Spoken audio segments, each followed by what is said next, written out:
أعوذ بالله من الشيطان الرجيم. بسم الله الرحمن الرحيم. قل إن كنتم تحبون الله فاتبعوني يحببكم الله ويغفر لكم ذنوبكم والله غفور رحيم. قل أطيعوا الله والرسول فإن تولوا فإن الله لا يحب الكافرين. إن الحمد لله والصلاة والسلام على رسول الله وعلى آله وصحبه ومن والاه. أما بعد فأعوذ بالله من الشيطان الرجيم. ألم تر أن الله يسبح له من في السماوات والأرض والطير صافات كل قد علم صلاته وتصبيحه والله عليم بما يفعلون ولله ملك السماوات والأرض وإلى الله المصير.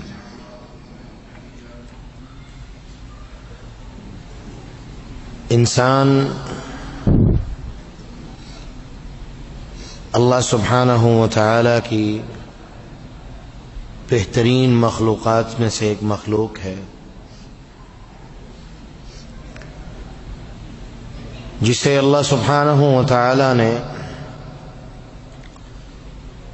خالصتاً اپنی عبادت کے لیے، اپنی بندگی کے لیے پیدا کیا.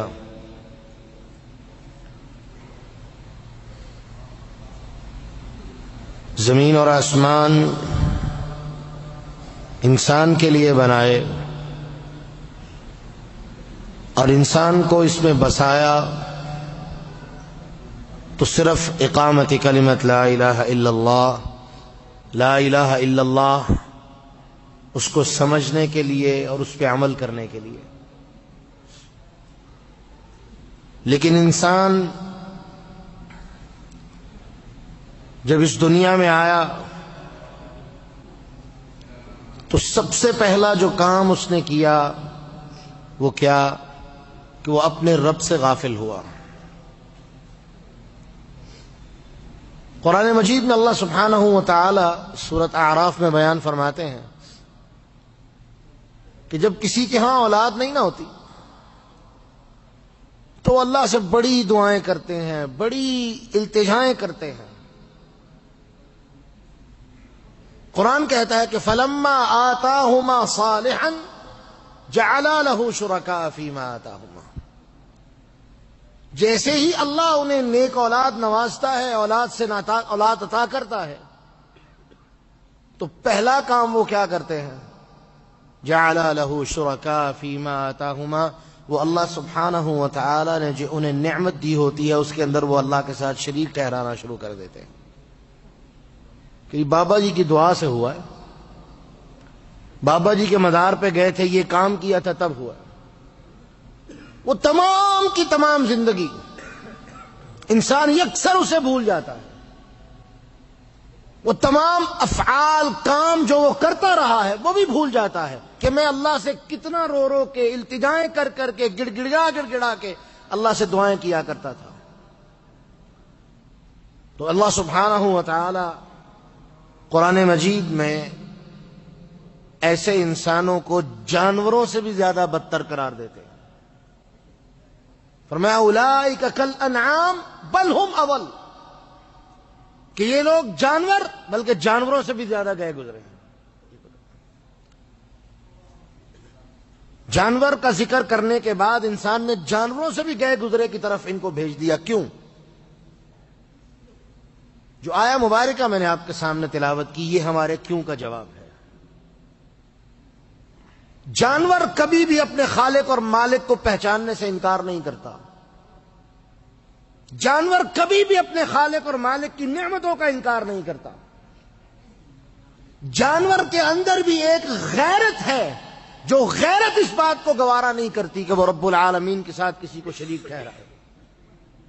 یہ انسان ہی ہے جو اس حد تک بے غیرت ہو جاتا ہے، اس حد تک اس کی غیرت ختم ہو جاتی ہے کہ وہ نہ صرف کہ اللہ کے ساتھ شریک ٹھہراتا ہے، بلکہ رسول اللہ صلی اللہ علیہ وسلم کا فرمان اور حدیث قدسی کہ اللہ سبحانہ و تعالی فرماتے ہیں یہ مجھے گالیاں دیتا ہے۔ اللہ تیری ذات کو گالی؟ فرمایا ہاں میری ذات کو گالی۔ کیسے؟ فرمایا اگر کوئی یہ کہے کہ میری اولاد ہے، اللہ کی اولاد ہے، فرمایا یہ میرے لیے گالی ہے۔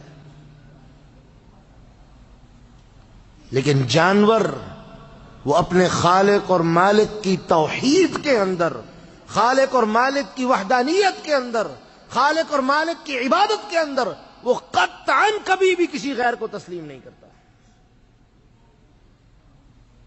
قرآن مجید اٹھائیے، اللہ سبحانہ و تعالی جانوروں کی مختلف طرح کے ساتھ، جو جانوروں کے ساتھ اللہ سلوک فرماتے ہیں اس کی مثالیں ہمارے سامنے بیان فرما رہا ہے۔ اللہ فرماتے ہیں الم یروا الی الطیر فوقہم صافات ویقبض ما یمسکہن الا الرحمن۔ تمہیں آسمان کی فضاؤں میں پرندے اڑتے نظر آتے ہیں؟ دیکھتے ہو کہ نہیں دیکھتے؟ ما یمسکہن الا الرحمن، وہ آسمان کی فضاؤں میں ٹھہر جاتے ہیں۔ ایسے پرندہ پر چھوڑ دیتا ہے، ہلاتا نہیں ہے، چھوڑ دیتا ہے، یوں تیرتا ہے آسمان کی فضاؤں میں، اور پر ہلا کے وہ بلندی کی طرف جاتا ہے۔ ما یمسکہن الا اللہ، فرمایا اللہ کے علاوہ کوئی ایسی ذات نہیں جو اس کو اڑنے کی طاقت دے سکتی ہو یا اس کو اڑانے پہ قادر ہو۔ اور آسمان کی فضاؤں میں جب یہ اپنے آپ کو اڑنا بند کر دیتا ہے، ٹھہر جاتا ہے، اللہ کے علاوہ کوئی ایسی ذات نہیں جو آسمان کی فضاؤں میں اسے پکڑ کے رکھنے والی ہو۔ لیکن انسان ذرا سا چلنا سیکھے تو قرآن کیا کہتا ہے کہ جب ہم کسی بندے پہ اپنا انعام اور فضل کریں تو کیا کہتا ہے؟ میری محنت تھی، بڑی کوشش کی ہے میں نے، بڑی اسٹرگل کی ہے میں نے۔ وہ یکسر اس بات کو بھول جائے گا کہ وما توفیقی الا باللہ، مجھے اس چیز کی توفیق اور طاقت اور قوت دینے والا اگر کوئی تھا تو وہ میرا رب تھا، صرف اور کوئی نہیں تھا۔ یکسر اس بات کو بھول جائے گا اور اسے یاد کیا رہے گا؟ میں اور میری محنت۔ دوسری جگہ اللہ سبحانہ و تعالی قرآن مجید میں فرماتے ہیں الم یروا الی الطیر مسخرات فی جو السماء ما یمسکہن الا اللہ، کیا تم دیکھتے نہیں ہو پرندوں کو، مسخرات، جو آسمان کے اندر آسمان کی حدوں کو تسخیر کرنے والے اور آسمان کی حدوں میں سیریں کرنے والے ہیں۔ ما یمسکہن الا اللہ، اللہ کے علاوہ کوئی ایسا نہیں ہے جو ان پرندوں کو آسمان کی فضاؤں کے اندر پکڑنے والا اور ان پرندوں کو کنٹرول کرنے والا۔ تیسری جگہ اللہ سبحانہ و تعالی قرآن مجید میں فرماتے ہیں کہ یہ آسمان جو زمین کے اوپر ہم نے چھت پر بنا کے کھڑا کیا ہے، اللہ فرماتے ہیں میں نے اس کو پکڑ کے رکھا ہوا ہے، ان تزولا، کس لیے کہ کہیں یہ گر نہ جائے، اور فرمایا وَلَا إِن زَالَتَا إِنْ أَمْسَكَهُمَا مِن بَعْدِي، اور اگر یہ آسمان زمین کے اوپر گر جائے، ان امسکہما من بعدی، کون ہے جو اللہ کے بعد آسمان کو پکڑنے والا ہو؟ آج معمولی سے وہ شہاب ثاقب کے ٹکڑے، وہ جو ہم کہتے ہیں کہ سیارے جو ہیں، جو سائنس کہتی ہے کہ سیارے آسمان کی فضاؤں میں دھماکوں کے ساتھ پھٹ جاتے ہیں، ان کا کوئی ٹکڑا زمین پہ گر جائے پورے کے پورے شہر برباد ہو جاتے ہیں، پورے کے پورے دیہات، گاؤں اس کے نیچے دب جاتے ہیں اور راکھ میں تبدیل ہو جاتے ہیں۔ اللہ نمونہ دکھاتا ہے، لیکن انسان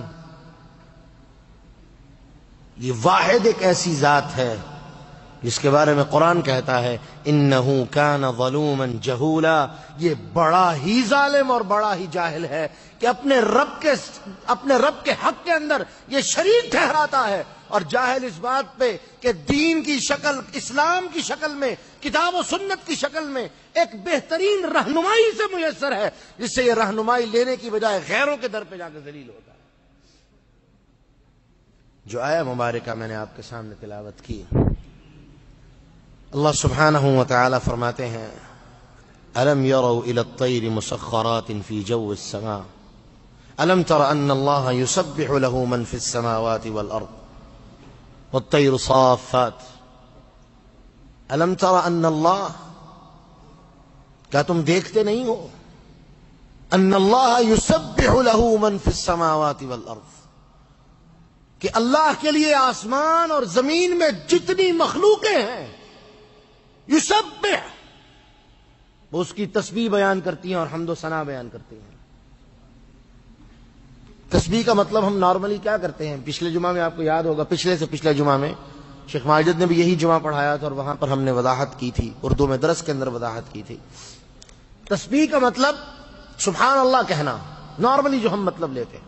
سبحان اللہ کا مطلب کہ اللہ تو پاک ہے، یہ پوری توحید ہے یہ کلمہ، یہ توحید کا اعلان ہے یہ کلمہ، پوری توحید۔ اور یوں ہی اللہ کے رسول نے نہیں کہہ دیا جو بندہ سبحان اللہ کہے غرست لہ نخلۃ فی الجنہ، ایک دفعہ سبحان اللہ کہنے کے بدلے میں اللہ جنت کے اندر درخت یا باغ لگا دیتا ہے۔ اور ایک ضعیف روایت کے اندر تو یہاں تک بھی آتا ہے کہ وہ اتنا بڑا ہے کہ اگر ایک عربی النسل گھوڑا 700 سال اس کے نیچے دوڑتا رہے اس کا سایہ ختم نہیں ہوگا۔ سبحان اللہ کیا مطلب ہے اس کا؟ سبحان اللہ، اللہ تو پاک ہے کس چیز سے؟ وہ تمام شرکا، وہ تمام شریک جن کو لوگ تیری عبادت کے طور پہ تیرے ساتھ کھڑا کرتے ہیں، تیری عبادت میں تیرے ساتھ شامل کرتے ہیں، یا تیری جگہ کھڑا کر کے انہیں پوچھتے ہیں یا ان کی عبادت کرتے ہیں، اللہ ایسے تمام شریکوں سے تو پاک ہے۔ سبحان اللہ، اللہ تو پاک ہے۔ یسبح، ہر پرندہ اللہ کی تسبیح بیان کر رہا ہے، گویا کہ ہر پرندہ، ہر جانور جو آسمان اور زمین کی فضاؤں میں موجود ہے، زمین کی تہوں میں موجود ہے، سمندروں کے اندر موجود ہے یا کہیں بھی موجود ہے، وہ کیا کر رہا ہے؟ یسبح، وہ اللہ کی توحید بیان کر رہا ہے۔ اب انسان کیوں نہ رب کہے اولئک کالانعام، یہ تو جانور، بل ہم اضل، اس سے بھی کیا گزرا ہے؟ کیوں کہ جانور اپنے رب کو پہچاننے کے اندر غلطی نہیں کرتا، انسان اپنے رب کو پہچاننے میں غلطی کر رہا ہے۔ اور کس قدر غلطی؟ کہ قرآن مجید میں اللہ سبحانہ و تعالی مشرکین مکہ کا حال بیان کرتے ہیں کہ جب وہ کشتیوں میں پھنستے، سمندروں میں پھنس جاتے، کشتیوں میں بیٹھے ہوتے، فَاعْبُدُوا اللَّهَ مُخْلِصًا لَهُ الدِّينَ، اللہ سبحانہ و تعالی کی بڑی خالص ہو کے اس کی عبادت کرتے، یعنی اس وقت وہ اللہ کے ساتھ شریک نہیں ٹھہراتے تھے، خالص اللہ کی عبادت۔ اور قرآن کہتا ہے کہ جب وہ مشرکین بھی اپنے شرکاء کی نفی کر کے رب العالمین کی خالص ہو کے عبادت کرتا ہے، فَلَمَّا نَجَّاهُمْ إِلَى الْبَرِّ، ہم ان کی دعاؤں کو بھی سن لیتے ہیں اور ان کو ان کی تکلیف سے نجات دے دیتے ہیں۔ لیکن انسان پھر کیسا ہے؟ قرآن کہتا ہے فَلَمَّا نَجَّاهُمْ إِلَى الْبَرِّ إِذَا هُمْ يُشْرِكُونَ، یہ مصیبت سے نکل کے خیر میں پہنچا، ساتھ ہی اللہ کے ساتھ شرک شروع کر دیا۔ کیا کہا؟ بابا جی کی نظر کرم تھی کہ آج بچ گئے۔ وہ بابا جی کی نظر قدم اس وقت ڈبکیاں لے رہی تھی جب اللہ یاد آ رہا تھا، بابا جی خود سمندر کے اندر ڈبکیاں لے رہے تھے جب اللہ یاد آ رہا تھا، اب باہر نکلے تو بابا یاد آ گیا۔ لا الہ الا اللہ۔ جبکہ پرندہ، جبکہ جانور، جب وہ تکلیف میں مبتلا ہو یا نہ ہو، قرآن کہہ رہا ہے یسبح لہ من فی السماوات والارض، آسمان اور زمین کے اندر جو کچھ موجود ہے اللہ رب العالمین کی حمد و ثنا بیان کرنے میں مصروف ہے۔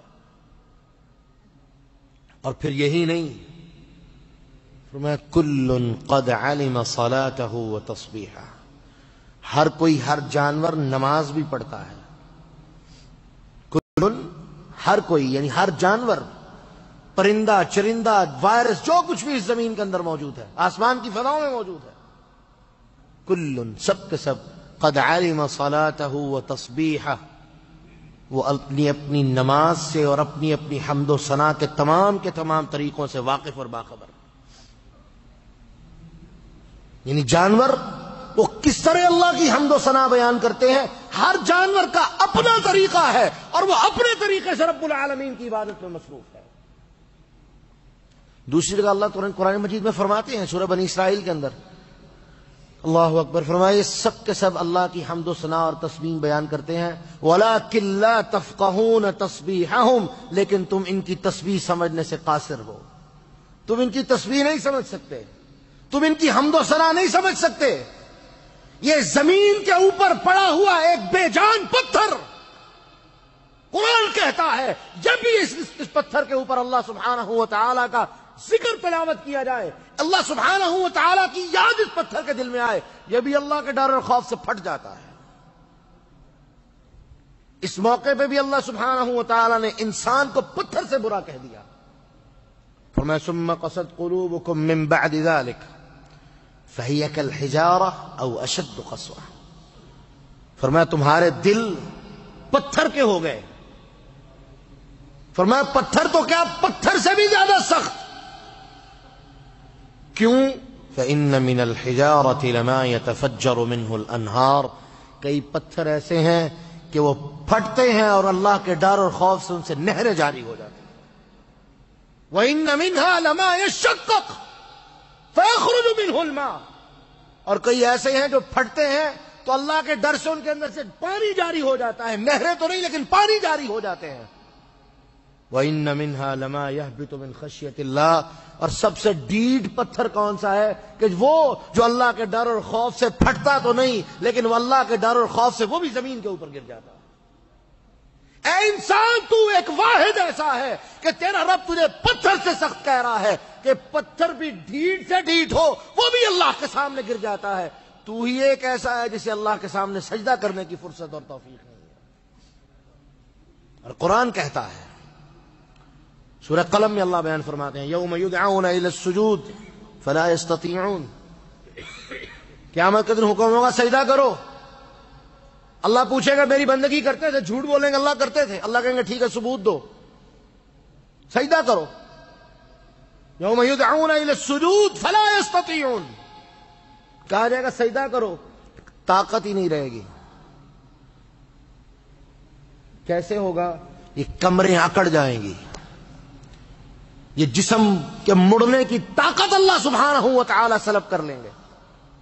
اور جب بندگی کا ثبوت دینے کا وقت آئے گا کہ تم اگر اپنے دعوے میں سچے ہو تو سجدہ کر کے دکھاؤ، اپنی بندگی کو ثابت کر کے دکھاؤ، اللہ سبحانہ و تعالی ان سے وہ توفیق چھین لے گا اور وہ اوندھے منہ کے بل زمین پہ گر پڑیں گے، سجدہ کرنے کی توفیق نصیب نہیں ہوگی.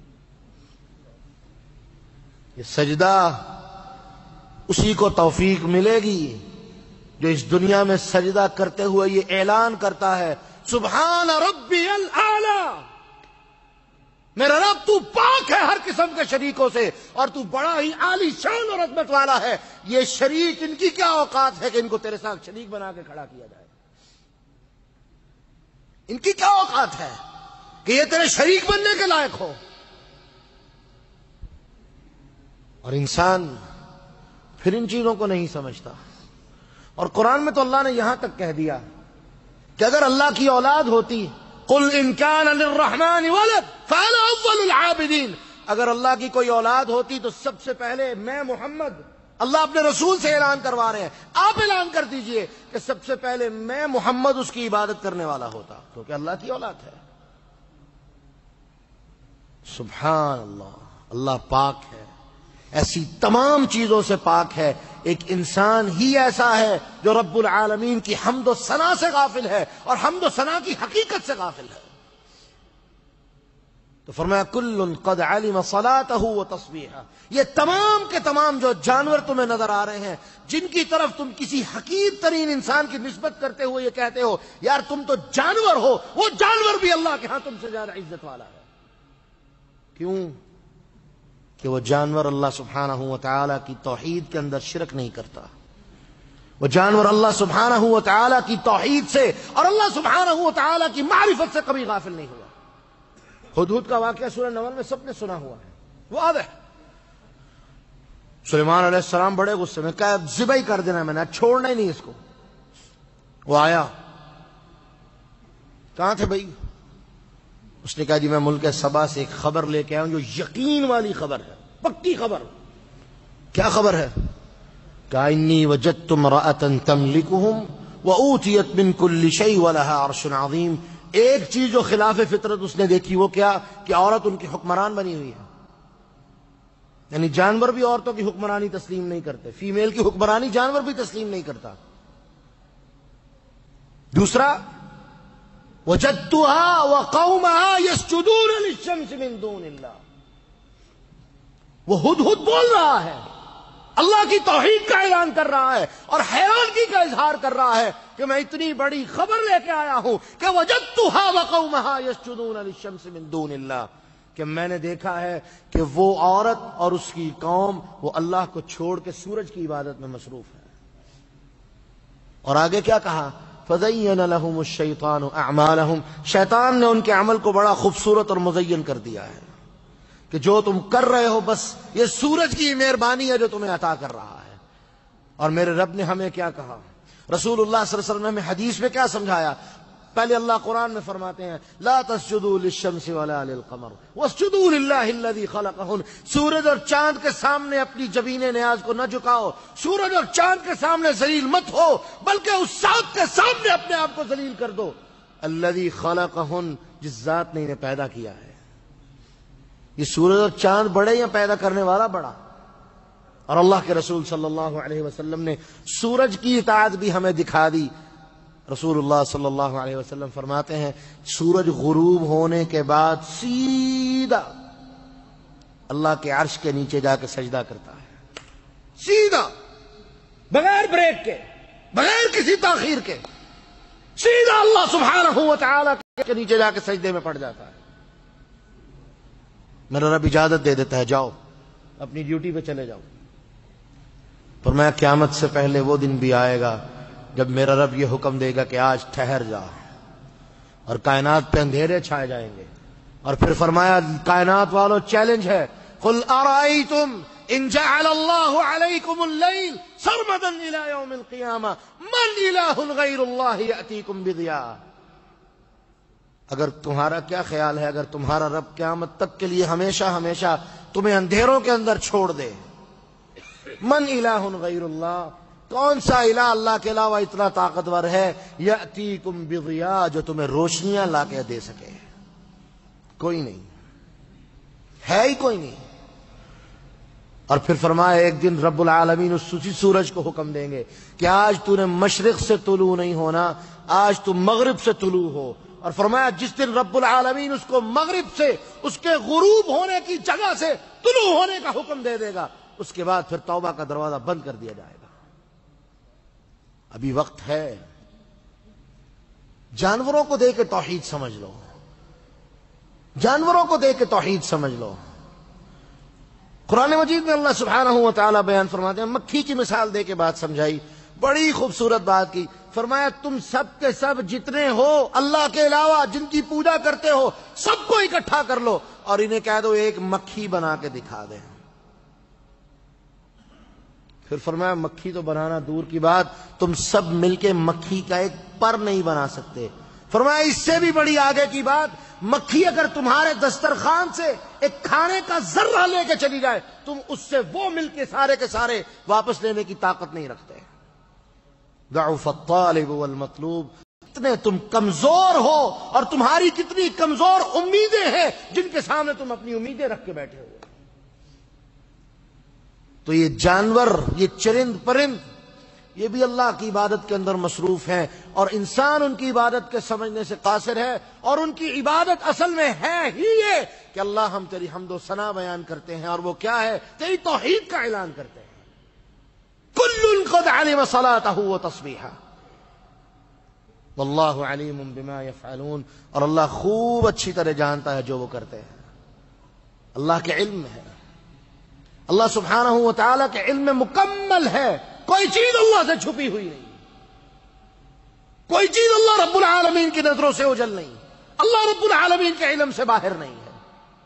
اسی لیے اگلی آیت میں اللہ سبحانہ و تعالی نے وعدہ فرما دیا وَلِلَّهِ مُلْكُ السَّمَاوَاتِ وَالْأَرْضِ وَلِلَّهِ مُلْكُ السَّمَاوَاتِ وَالْأَرْضِ، او لوگو جان لو اللہ ہی کے لیے آسمان اور زمین کی بادشاہی ہے۔ اللہ اکبر۔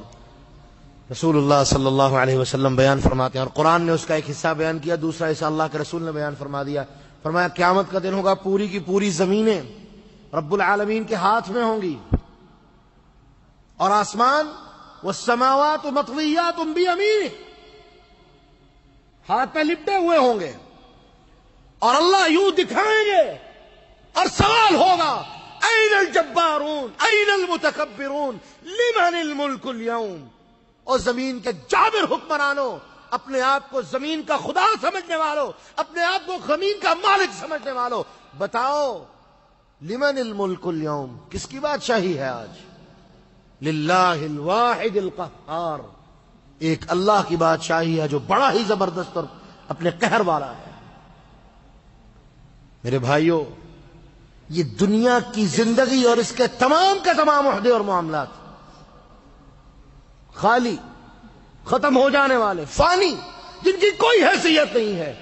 رب العالمین نے دو حرفوں میں بات واضح فرما دی، کل من علیہا فان ویبقى وجہ ربک ذو الجلال والاکرام، سب کچھ فنا ہو کے رہ جائے گا، اور اگر کچھ باقی رہے گا تو تیرے رب کا چہرہ باقی رہے گا۔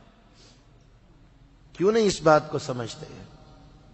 کیوں دنیا کی زندگی کو اتنا اہم سمجھ کے اور دنیا کی زندگی کو ہی سب کچھ سمجھ کے اس کے اندر بھول گئے ہو؟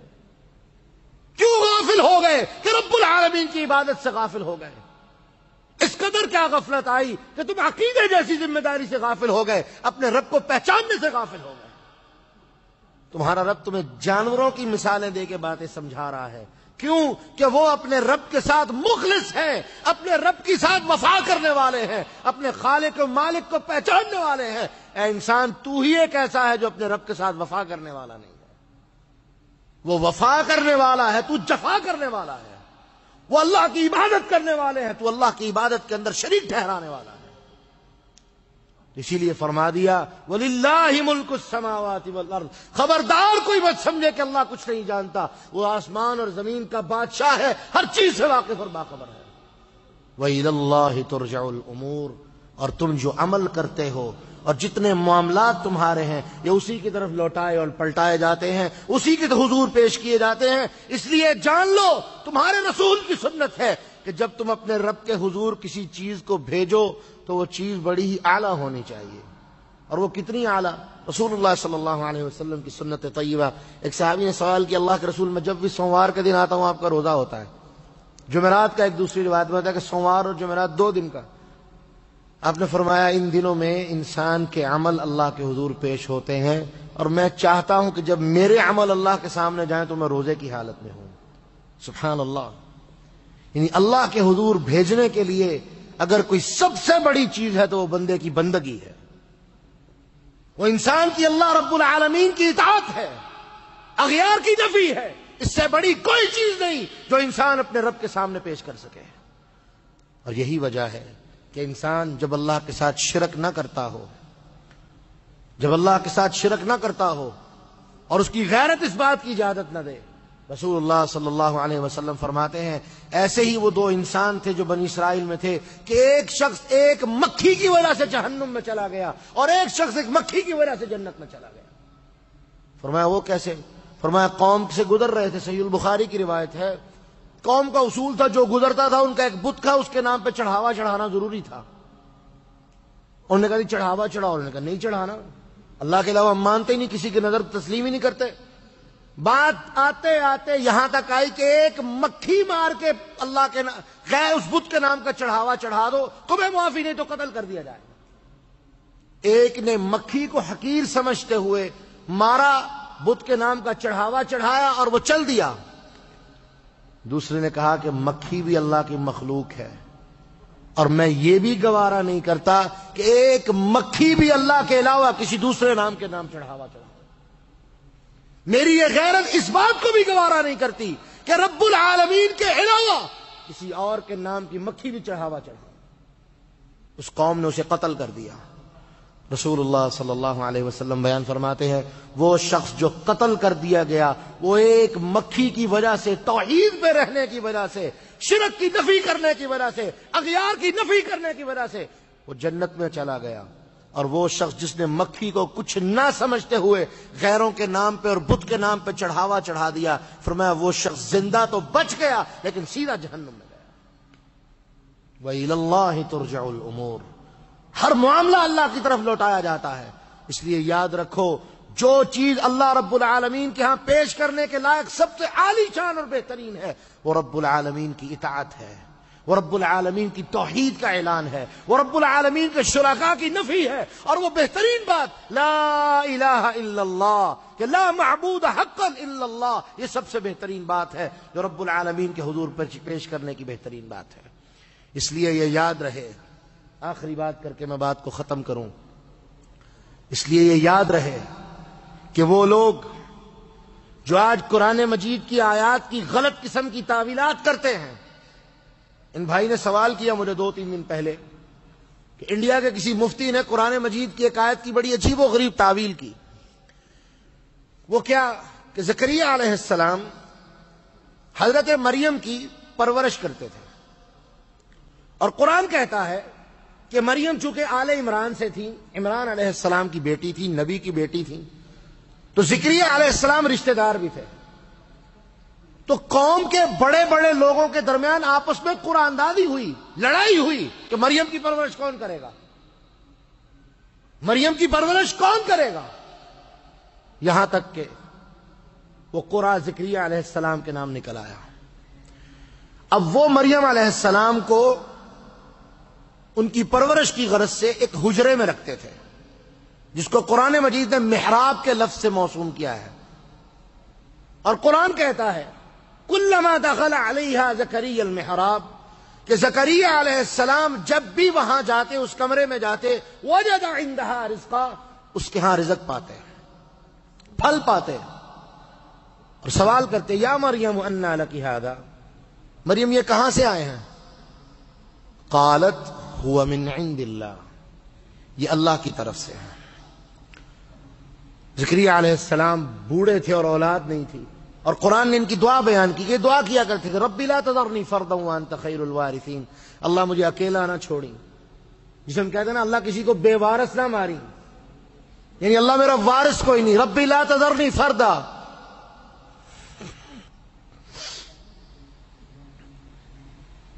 اللہ مجھے اکیلا نہ چھوڑی، میرا وارث کوئی نہیں، اللہ مجھے میرا وارث عطا فرما، وانت خیر الوارثین، اور تو سب سے بہترین وارث ہے۔ وہ کہتے ہیں جی مفتی صاحب فرما رہے ہیں کہ زکریا علیہ السلام نے خانقاہ مریم میں جا کے دعا کی، اور خانقاہ مریم میں دعا کرنے کی برکت کی وجہ سے اللہ نے یحییٰ دیا۔ یہی بات ہے جی، آپ اندازہ کر لیں کہ وہ لوگ انبیاء علیہم السلام سے بھی اللہ کے ساتھ شرک ثابت کرتے ہیں۔ خانقاہ کا مطلب کیا ہے؟ فارسی کا لفظ جو ان کی کتابوں میں واضح موجود ہے، ایسی جگہ جہاں دربار ہو، کسی کا مزار ہو، کوئی نیک بندہ رہتا ہو، اور لوگ اس کی حاضری کے لیے وہاں آتے ہوں، اور ساتھ ساتھ وہاں لوگوں کے رہنے کا بندوبست بھی ہو۔ اب ذرا اندازہ کیجئے مریم علیہ السلام کے حجرے کو، اس محراب کو، اس حجرے کو خانقاہ سے تعبیر کرنا، یہ کتنا بڑا ظلم اور زیادتی ہے جو قرآن مجید کی آیت کے ساتھ کی جا رہی ہے۔ اور یہ وہ زیادتی کیا کر رہے ہیں؟ اصل میں وہ اپنا عمل پیش کر رہے ہیں کہ جناب ہم وہ ہیں جو رب العالمین کے ساتھ شرک کے قائل ہیں، اور انبیاء علیہم السلام کی ذاتوں سے بھی شرک کو ثابت کر کے چھوڑیں گے۔ یہ وہ لوگ ہیں جن کا یہ مشن ہے۔ اور کیا فرماتے ہیں کہ جی وہاں پر زکریا علیہ السلام نے دعا کی تو اللہ نے خانقاہ مریم میں دعا کرنے کی برکت کی وجہ سے یحییٰ دے دی۔ اعوذ باللہ۔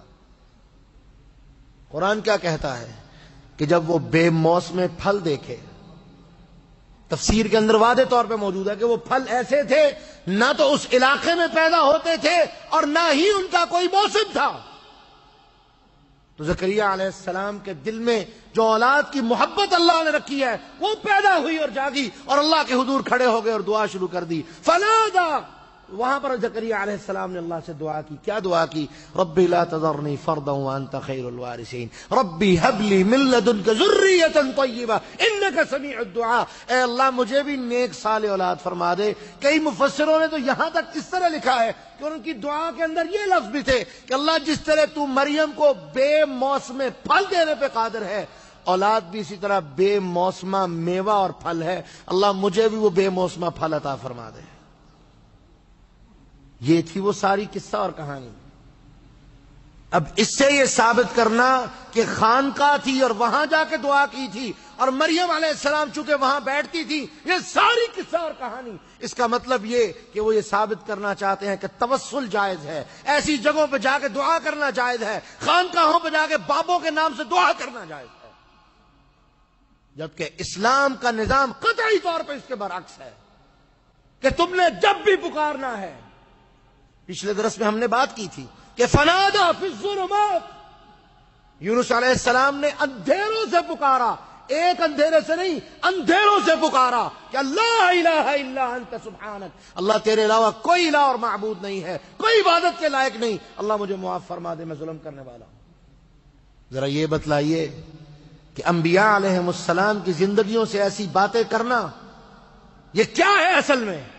یہ صرف اور صرف وہی ہے جو ان دلوں کے اندر ایک شر کی شکل میں اور رب العالمین کی عداوت اور دشمنی کی شکل میں موجود ہے، جو یہ ثابت کرنا چاہتے ہیں کہ معاذ اللہ ثم معاذ اللہ، جس طرح ہم زندگی گزارتے ہیں اور بابوں کے مزاروں پہ جا کے ذلیل ہوتے ہیں، معاذ اللہ انبیاء بھی یہی کچھ کیا کرتے تھے.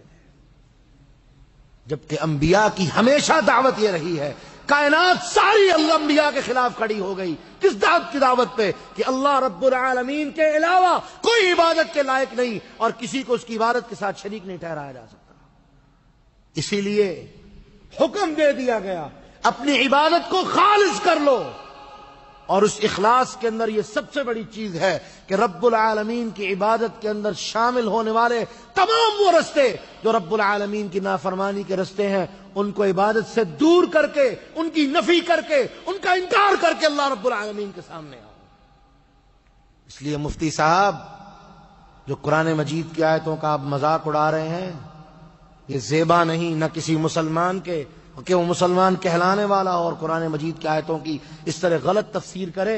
آپ کو عبداللہ ابن عباس کی وہ روایت یاد رکھنی چاہیے کہ اللہ کے رسول نے فرما دیا من فسر القرآن برأیہ فلیتبوأ مقعدہ من النار، جس شخص نے قرآن مجید کی اپنی آیت اور اپنی عقل اور اپنی فہم سے قرآن مجید کی آیت کی تفسیر کرنے کی کوشش کی، فرمایا اس کا ٹھکانہ جہنم ہے.